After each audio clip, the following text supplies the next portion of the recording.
मङ्गलं भगवान् वीरो मङ्गलं गौतमो गणी मङ्गलं कुन्दकुन्दायो जैनधर्मोऽस्तु मङ्गलम् सर्वमङ्गलमाङ्गल्यं सर्वकल्याणकारकं प्रधानं सर्वधर्माणां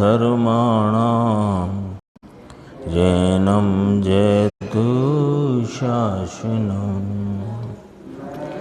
मैं नमो तीर्थनायक को नमो ओंकार वाणी को नमो उन कुंद प्रभु को जिन्होंने ओंकार धारण की।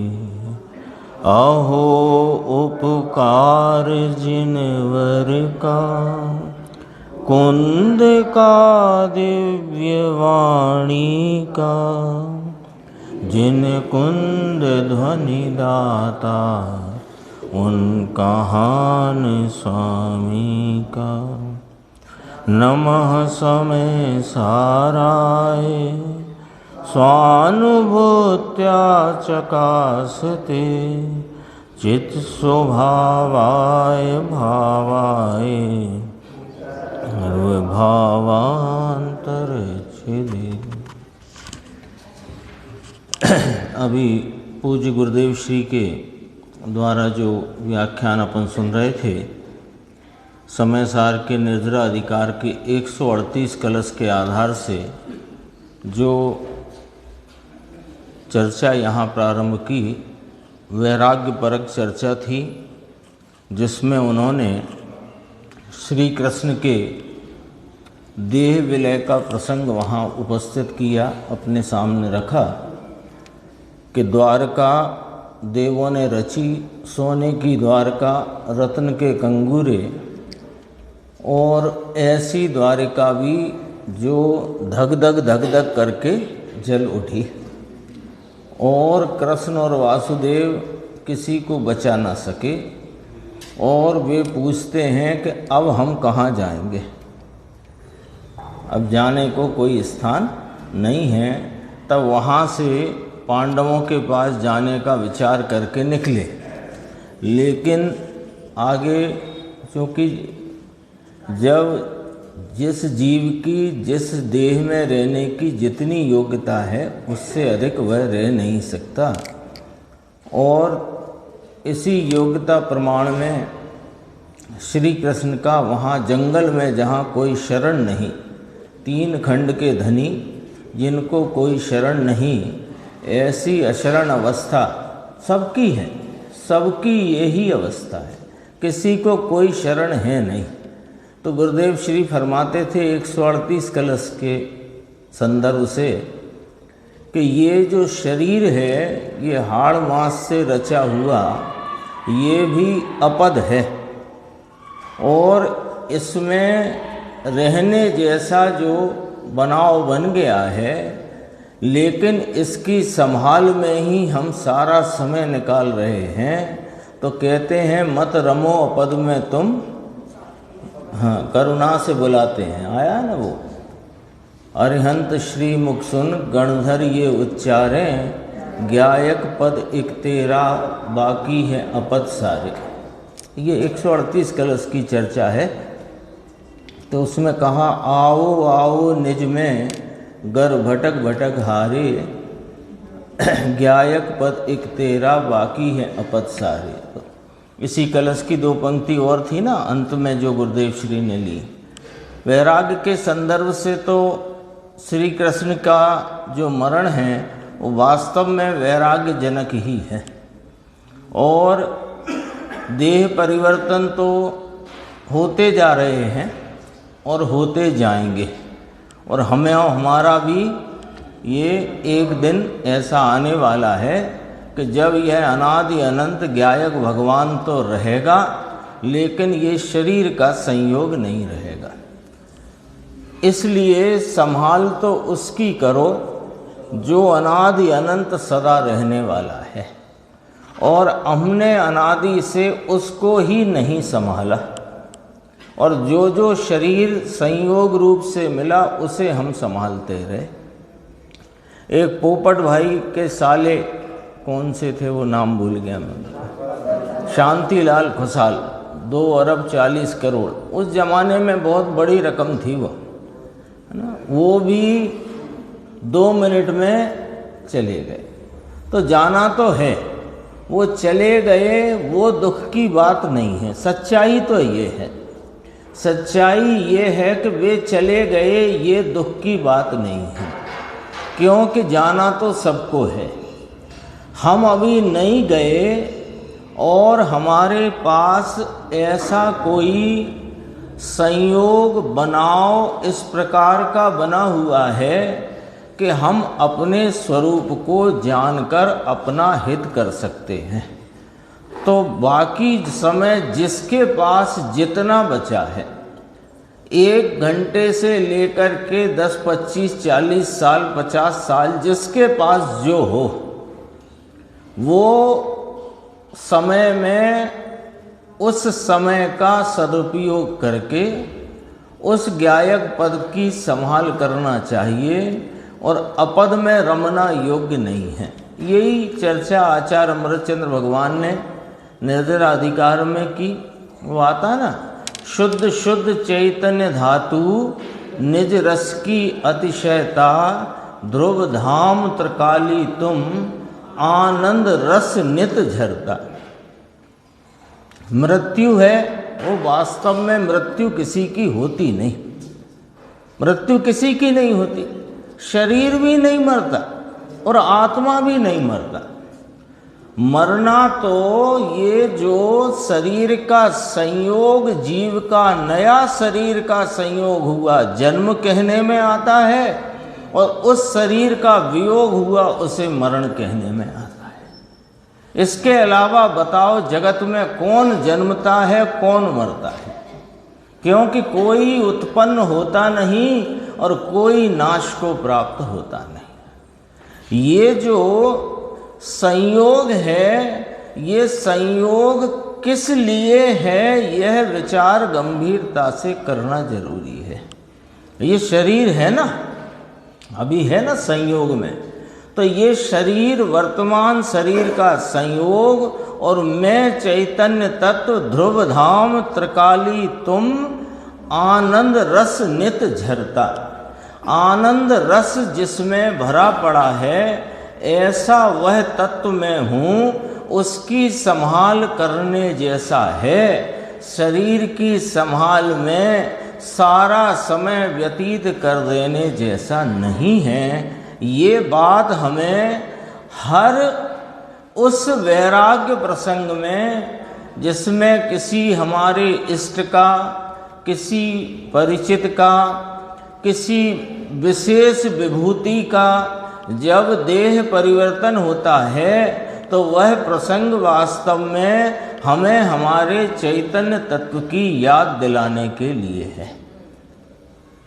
कहा था ना, उसी में कहा, इसी कलश में कहा ना, शुद्ध शुद्ध चैतन्य धातु निज रस की अतिशयता, ध्रुव धाम त्रिकाली तुम, आनंद रस नित झरता।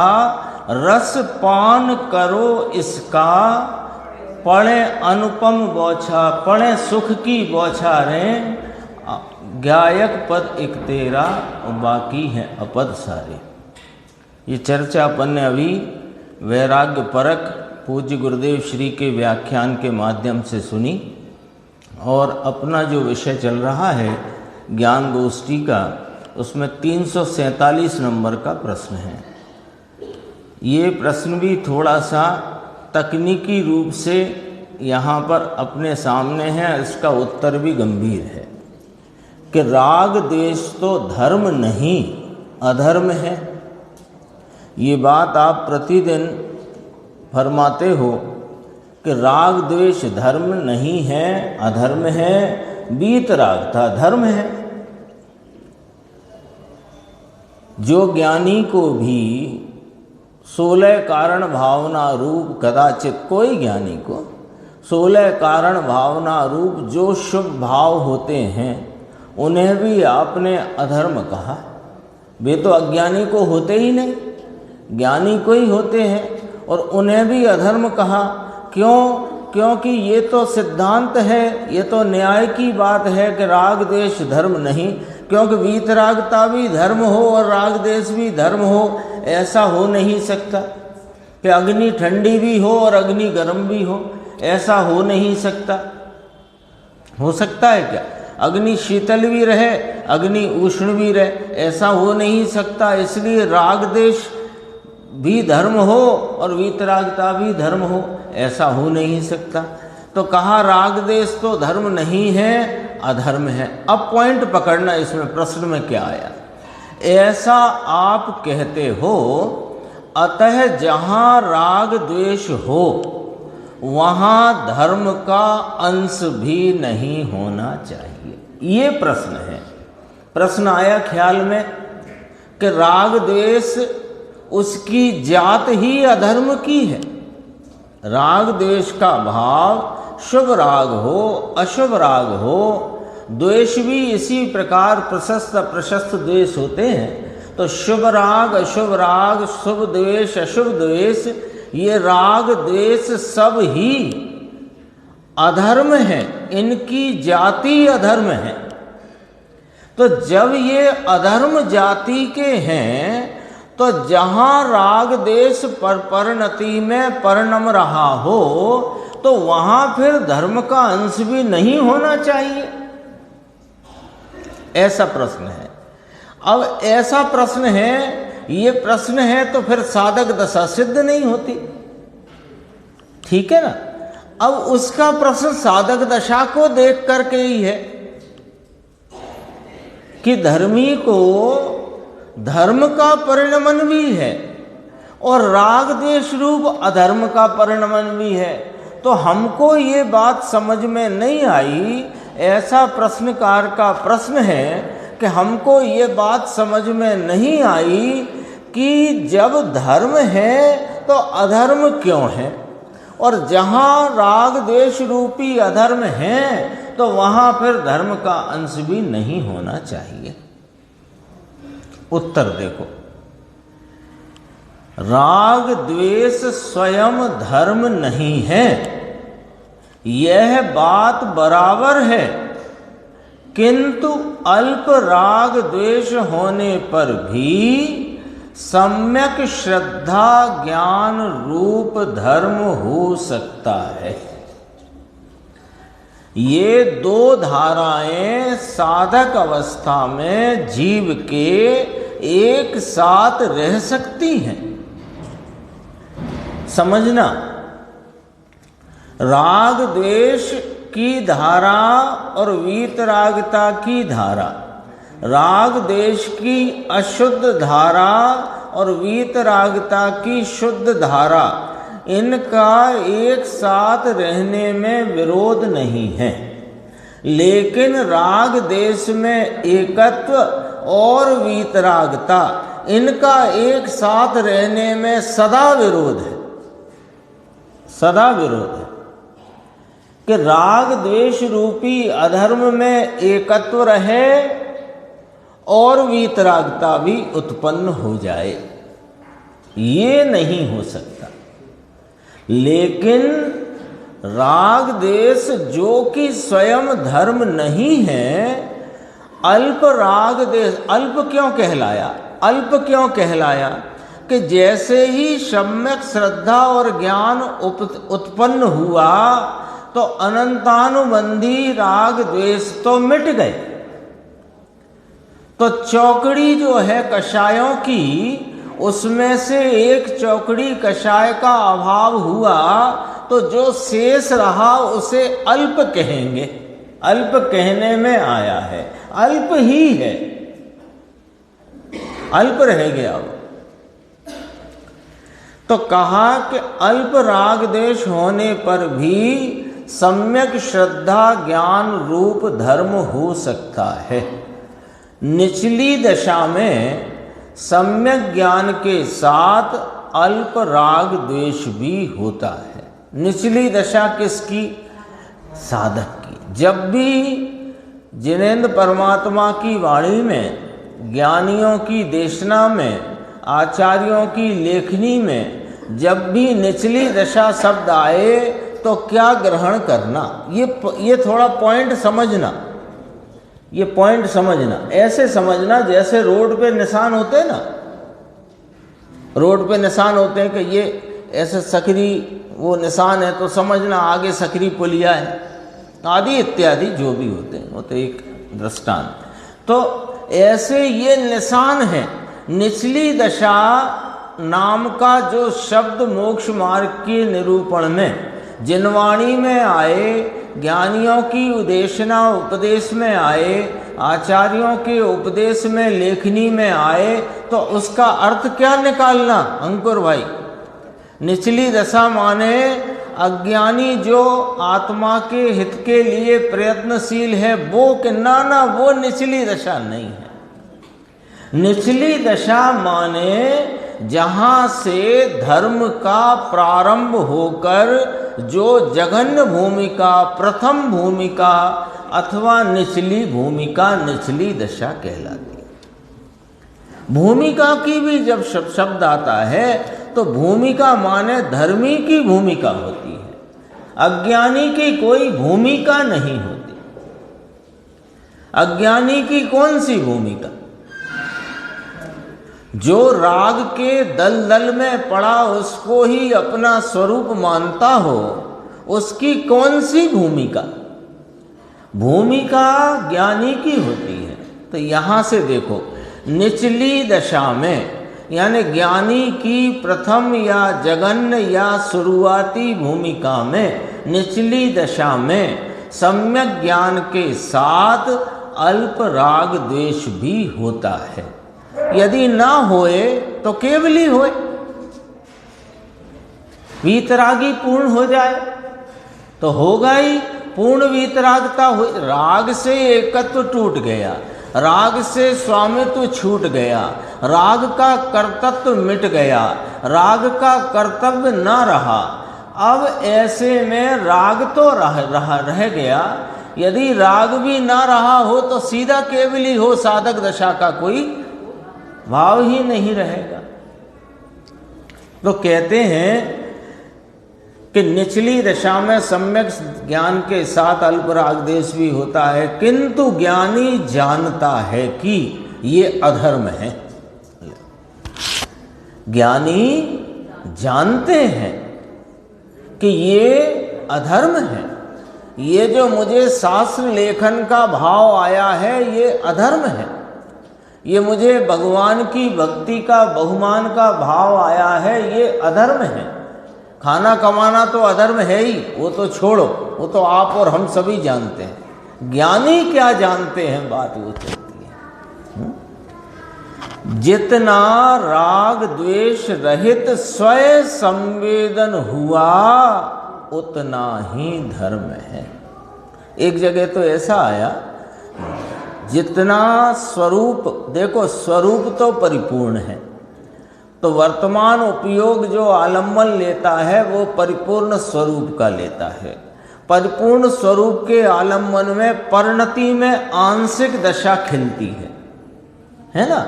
तो आंशिक दशा खिलती है तो वह स्वयं संवेदन रूप, स्वरूप संचेतन रूप, स्वरूप के आस्वादन रूप जितना निर्मल भाव प्रकट है उतना सम्यक दर्शन है। ऐसा भी एक जगह आया। तो सम्यक दर्शन तो ऐसा कोई आधा अधूरा नहीं होता, लेकिन यहाँ संचेतन, स्वरूप संचेतन का आधार लेकर कहा गया है। ये वाला पॉइंट है, बस इतनी बात। देखो, जितना राग द्वेष रहित स्व संवेदन हुआ उतना ही धर्म है। और जो राग को धर्म माने तब तो श्रद्धा ज्ञान भी मिथ्या ही है, परंतु राग रहित ज्ञान स्वभाव को जानकर उसकी श्रद्धा हुई हो और राग सर्वथा टला न हो तो इससे कोई श्रद्धा और ज्ञान मिथ्या नहीं हो जाते। आया पॉइंट पकड़ में? है ना? वो प्रश्न क्या पूछा था वो तो नहीं भूले अभी अपन निर्देश? जो प्रश्न पूछा था भूले तो नहीं ना? राग देश धर्म नहीं है, अधर्म है। तो फिर जहाँ राग देश वहाँ धर्म, जहाँ राग देश हो वहाँ धर्म का अंश भी नहीं होना चाहिए, ये प्रश्न था।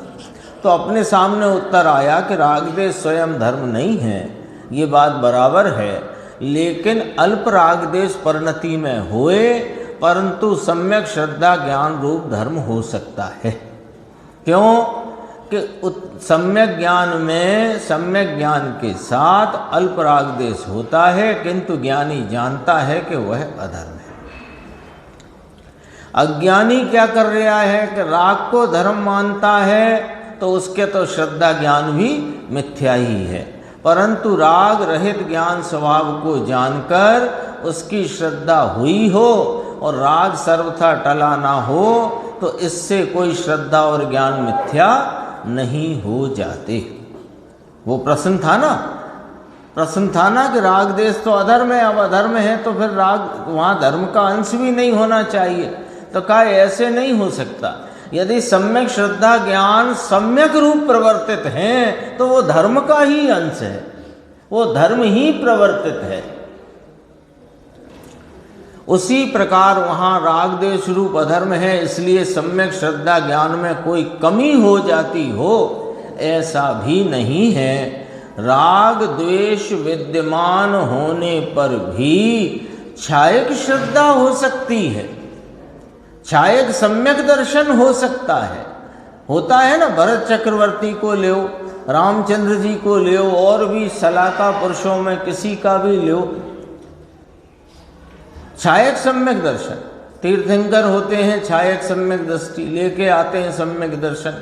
और जितने, अब जैसे आदिनाथ भगवान 83 लाख पूर्व तक राजकाज किया, तो राजकाज किया तो राग नहीं था क्या? वहाँ राग था, लेकिन धर्म की परिणति साथ में वहाँ पर पवित्र भाव, धर्म भाव, निर्मल भाव का प्रवाह भी वहाँ पर निरंतर रहता है, रहा।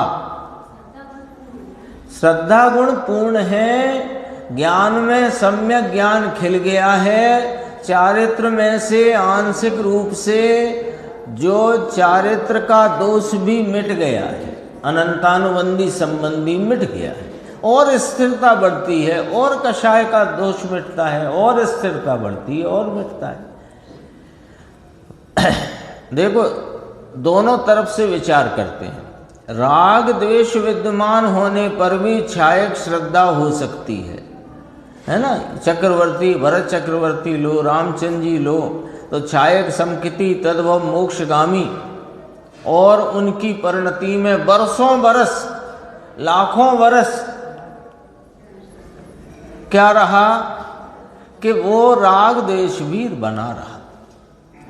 एक ये वाली बात। दूसरी बात, मुनिराज जिनके 3 कषाय चौकड़ी के अभाव रूप प्रचुर स्वय संवेदन की दशा खिल गई है। सम्यक तो भले छायक हो कि नहीं हो, उसको अब गौण कर दो। अब मुनिराज की बात करते हैं। हो भी सकता है छायक, ना भी हो, तो मुनिराज हैं, उनके 3 कषाय चौकड़ी की अभाव रूप वीतरागता प्रचुर स्वय संवेदन की दशा खिली हुई है। और कितनी वीतरागता के, घनी वीतरागता। मुनिराज की वीतरागता तो इतनी अंतरंग में बह रही है कि बाहर भी दिख रही है। अंतरंग में इतना उसका प्रवाह है कि बाहर में भी दिख रही है, और जो बाहर में दिख रही है वो राग का भाग और उसके अनुरूप भाव है। जो बाहर में दिख रहा है 5 महाव्रत का परिणमन, तो 5 महाव्रत का विकल्प और उस रूप देह का परिणमन मुनिराज के दिख रहा है कि नहीं दिख रहा? वो अधर्म है। वो धर्म है कि अधर्म है? वो अधर्म है, लेकिन धर्म का अंश प्रचुर बह रहा है।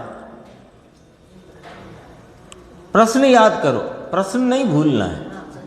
राग देश तो धर्म नहीं है, अधर्म है, ऐसा आप कहते हो, अतः जहाँ राग देश हो वहाँ धर्म का अंश नहीं होना चाहिए। तो मुनिराज के महाव्रत का राग है कि वीतराग भाव है? पक्का? 5 महाव्रत का 28 मूल गुण का जो भाव विकल्प है वो राग है ना। तो राग है तो अधर्म है ना। अधर्म है तो क्या उनके धर्म नहीं है? अरे वे तो धर्म की प्रतिमूर्ति है। मुनिराज तो चलते फिरते सिद्ध हैं, वे तो केवल ज्ञान की तलहटी में विचरने वाले, ऐसे समझो भावी नैगम नैसे कहो तो वे तो सिद्ध हैं, तो कहा चलते फिरते सिद्ध हैं। अपने को तो प्रश्नकार का प्रश्न है, वो बात अपने को बिठाना है, उसको तो जवाब दिया ही गुरुदेव से, उसको अपन विचार में गुरुदेव श्री क्या फरमाते हैं वो अपन देख रहे हैं। दोनों बात आई ना। श्रद्धा छायक हो तो भी राग द्वेष रह सकता है, और सम्यक श्रद्धा, सम्यक ज्ञान, सम्यक चारित्र का परिणमन भी रहता है।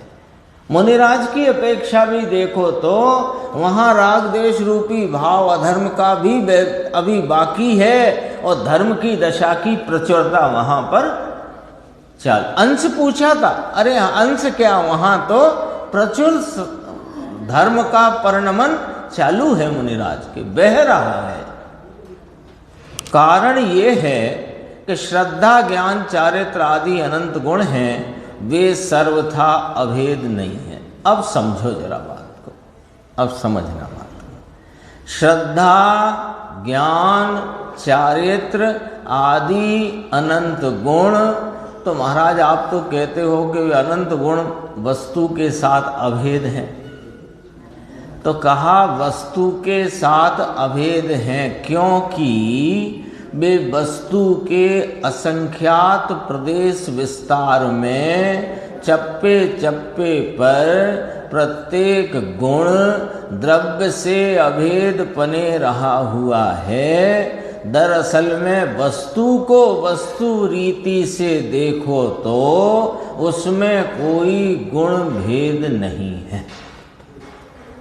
ठीक है। अब जो गुण भेद है, अभी कहा गुण भेद नहीं है, अब कहा कि गुण भेद है, कि देखो वस्तु को वस्तु तरीके देखो तो उस अनंत गुणात्मक वस्तु में वे अनंत गुण उसके चप्पे चप्पे नाम प्रदेश प्रदेश पर वर्तते हुए अक्रमवर्ती भाव से रहे हुए हैं। सो वे गुण वस्तु को वस्तु तरीके देखने पर अभेद पने हैं, लेकिन वे गुण भेद हैं कि ये कहाँ से कहा? ये श्रद्धा श्रद्धा रूपता से है, ज्ञान ज्ञान रूपता से है, चारित्र चारित्र रूपता से है। तो उनमें भेद हुआ कि ना हुआ? भेद हुआ कि ना? सरल है। आप खड़े हो जाएंगे मान लो 2 मिनट के लिए, तो आप पूरे एक मनुष्य कहलाएंगे कि नहीं कहलाएंगे, है ना? लेकिन फिर ये दायां हाथ और ये बायां हाथ और ये दायां पैर और ये बायां पैर, ये तो एक उदाहरण की बात है। तो वो दायां पैर बाएं से भेद रूप है कि नहीं, बस इतना समझना था। तो श्रद्धा गुण, ज्ञान गुण, चारित्र गुण वे सर्वथा अभेद नहीं है। वे वस्तु में अभेद रीति से रहे होने से वस्तु को वस्तु रीति देखो तो वे अभेद हैं, लेकिन उन्हें गुणों को गुण रीति से देखो तो उनमें भेद है। तो सर्वथा अभेद नहीं है, ये वाली बात खड़ी हो गई। पूर्ण की श्रद्धा होने के बाद पूर्ण दशा प्रकट होने में समय लगता है, सबको पता है, लेकिन प्रसंग है उसको भी समझना, विचार में लेना जरूरी है। श्रद्धा एक साथ परिपूर्ण रीति प्रकट होती है और चारित्र आदि ज्ञान और चारित्र के भाव में क्रमशः विकास होता है ना, क्रमशः विकास होता है। तो एक साथ पूरा नहीं हो जाता, किंतु पूर्णता प्रकट होने का अपना स्वभाव है। ये बात जब प्रतीति में आ जाए, देखो श्रद्धा तो परिपूर्ण को स्वीकार करती, परिपूर्ण रूप से वह वर्तती है, वो श्रद्धा का कार्य पूरा ही हुआ। लेकिन ज्ञान का विकास, सम्यक ज्ञान होने पर वह क्रमशः विकास को प्राप्त होकर केवल ज्ञान रूप, और चारित्र में भी क्रमशः विकास होकर के यथाख्यात चारित्र रूप परिणमन होता है। तो वो एक साथ नहीं हो जाता, लेकिन एक साथ नहीं हो जाता तो क्या करना? तो वो अंतिम पंक्ति में यहां गुरुदेव श्री फरमाते हैं, पूर्णता प्रकट होने का अपना स्वभाव है।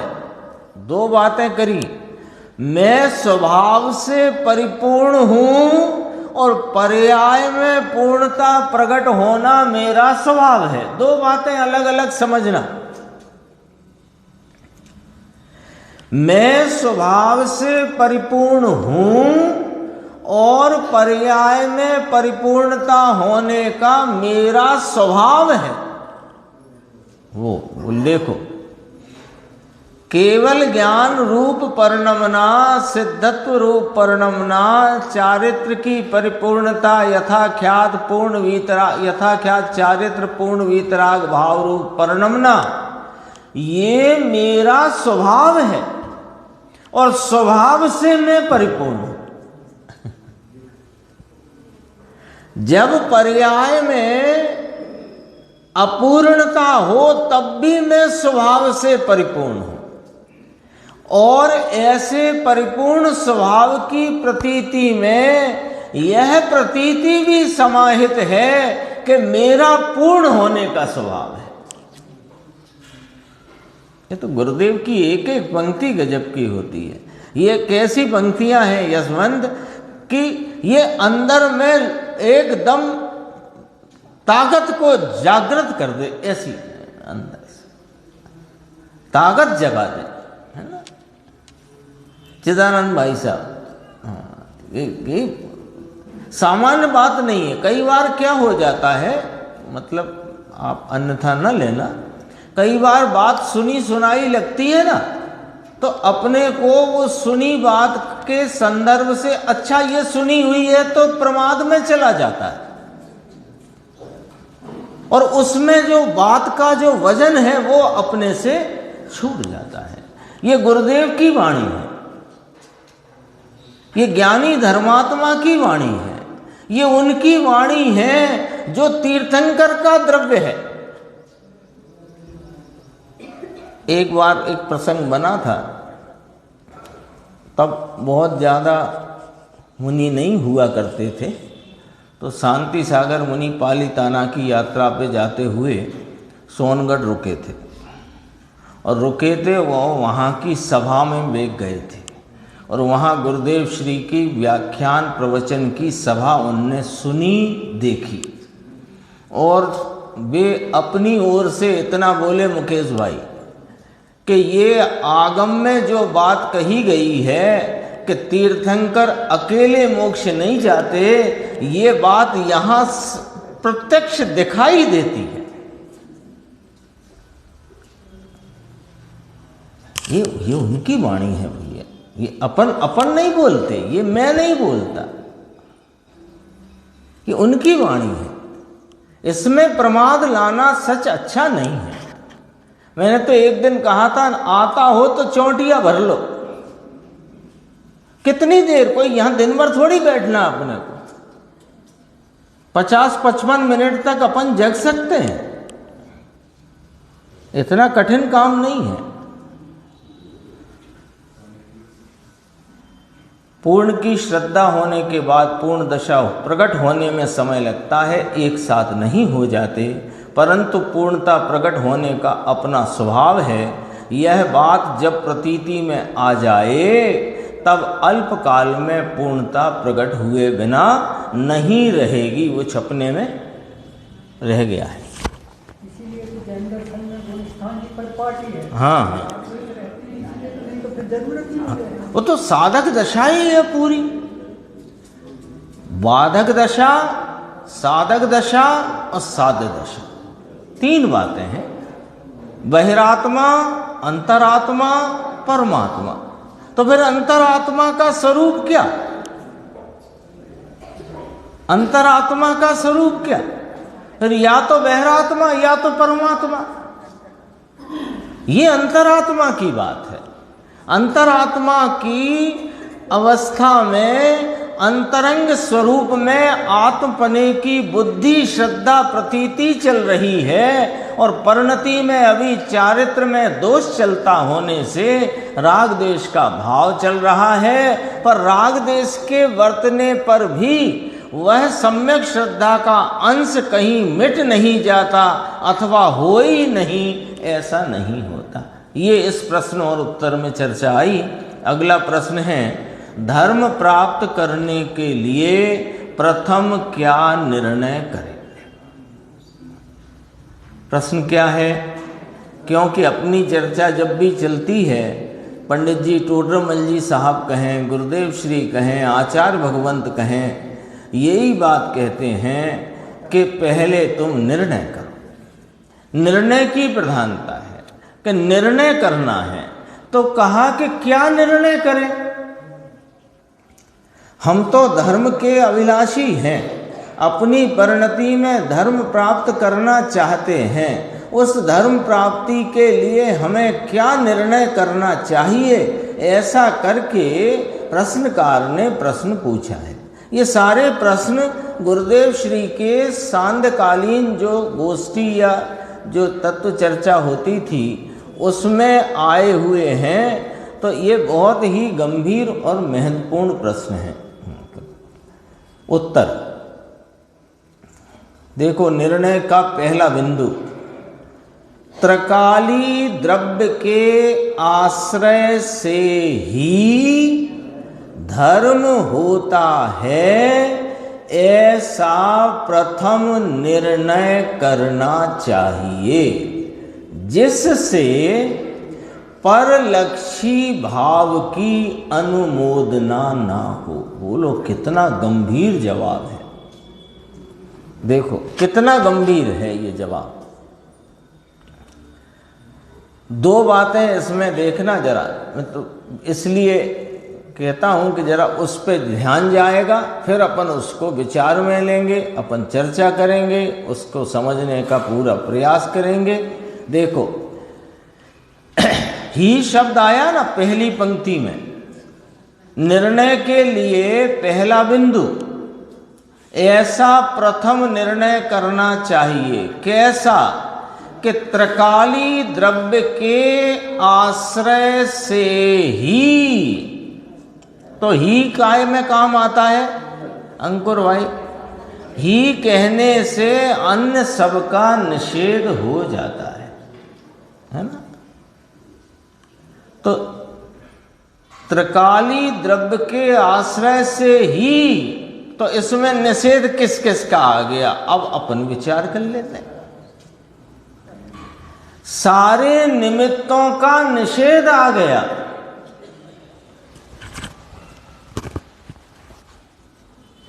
सच्चे निमित्तों का, जिन निमित्तों को आगम में, जिनवाणी में सद निमित्त, सच्चे निमित्त के रूप में निरूपित किया गया है, वे सच्चे निमित्त तो हैं, लेकिन उनके आश्रय से धर्म नहीं होता। धर्म तो इस त्रकाली द्रव्य के आश्रय से ही होता है। इससे फायदा क्या? इस निर्णय से फायदा क्या? वो भी गुरुदेव ने फरमाया जिससे यानी इस प्रकार के निर्णय से परलक्षी भाव की अनुमोदना ना हो। बोलो अभी अपना निर्णय, अपन कहते हैं निर्णय तो हो गया, अब कार्य कब होगा।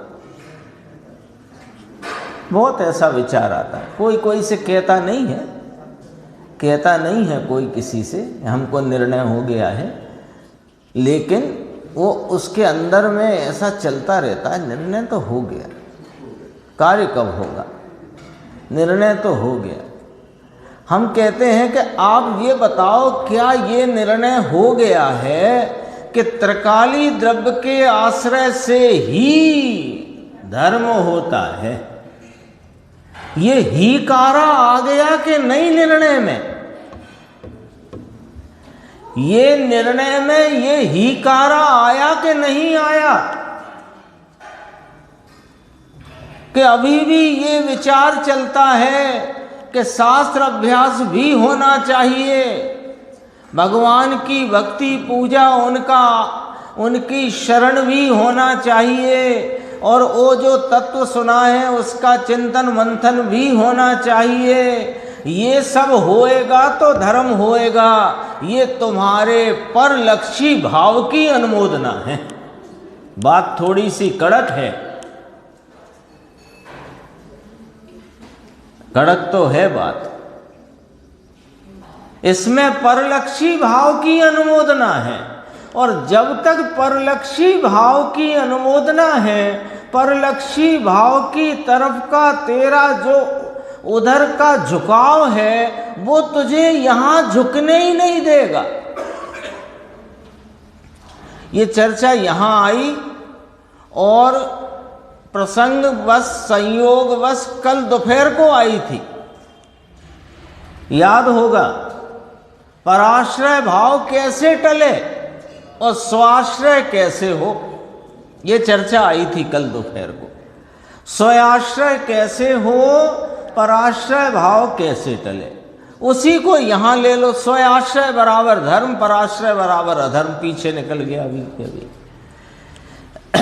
तो पराश्रय कैसे टले और स्वाश्रय कैसे हो, कि मेरा परिणाम मुझ में मुझसे होता है, किसी अन्य से नहीं, ऐसा जो निर्णय, ये यहां लिखा, त्रिकाली द्रव्य के आश्रय से ही धर्म होता है, अन्य रीति से नहीं, अन्य के आश्रय से नहीं। जब अन्य के आश्रय से होता नहीं तो उधर का आश्रयपना छूट जाता है, और उधर का आश्रय छूटता है तो स्वय आश्रय होता है।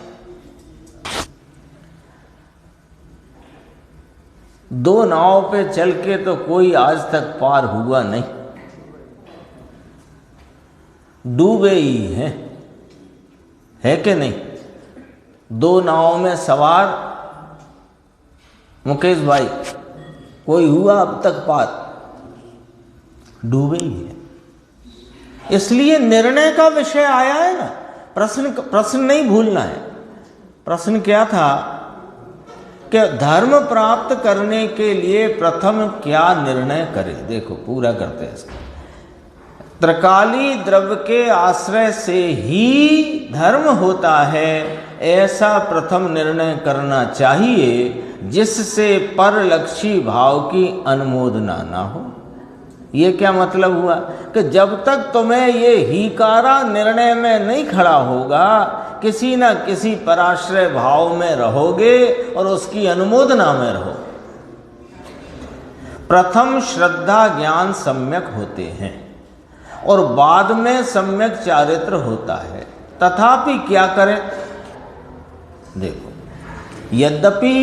यद्यपि लग जाएगा यहाँ पर, तथापि आया है तो प्रथम श्रद्धा ज्ञान सम्यक होता है और बाद में सम्यक चारित्र होता है। बाद में होता है का अर्थ यहाँ ये नहीं है कि सम्यक दर्शन ज्ञान के साथ चारित्र नहीं होता, ये अर्थ नहीं है।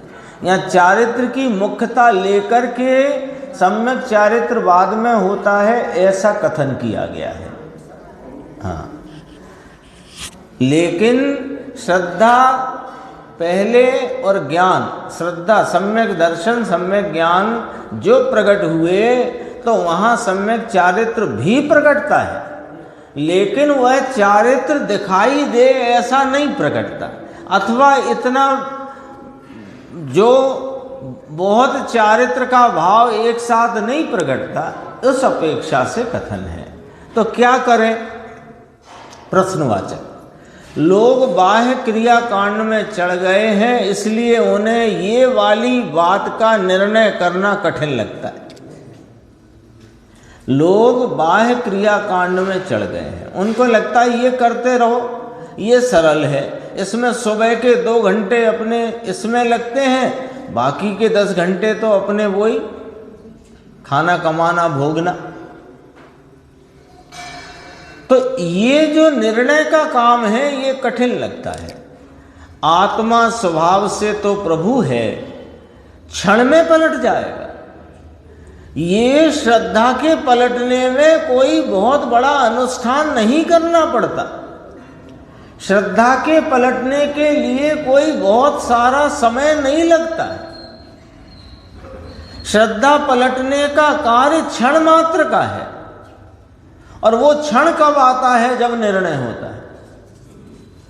और क्या निर्णय करना है कि त्रिकाली द्रव्य, उसकी चर्चा तो अलग आ चुकी है, अभी गुरुदेव के प्रवचन में भी आई कि ये गायक जो है वह तो अपनी शुद्धता और पवित्रता से, उसमें आया ना शुद्ध शुद्ध चैतन्य धातु, 2 बार शुद्ध लिया, एक द्रव्य से शुद्ध, एक पर्याय से शुद्ध। तो महाराज अभी पर्याय से शुद्ध कहा हूं, अरे कारण शुद्ध पर्याय है कि नहीं?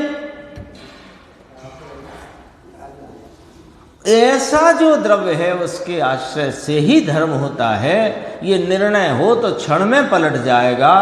एक क्षण की भूल है। संसार कितना है? एक समय का। कब से है? अनादि से। है कितना? एक समय का। ये समझना बात। संसार अनादि का नहीं है, अनादि से है एक समय का।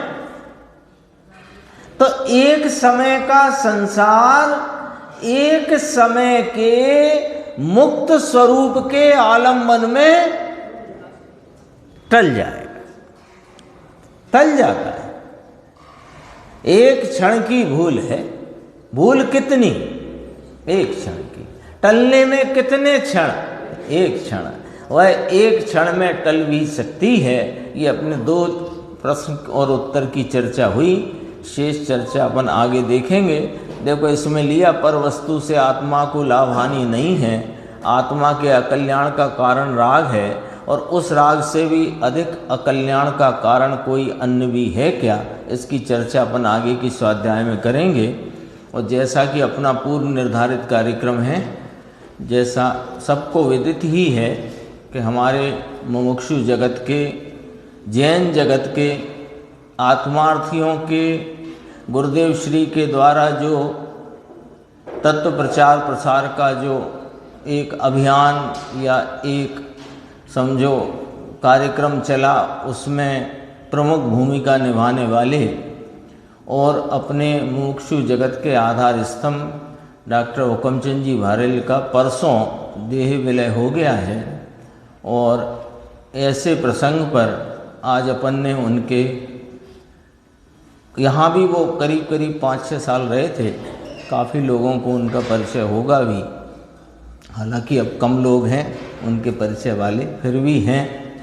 तो उनके प्रति श्रद्धा सुमन अर्पित करने के प्रसंग से अपन ने बाहर जो कहान भवन है वहाँ पर अभी श्रद्धांजलि सभा का आयोजन किया है।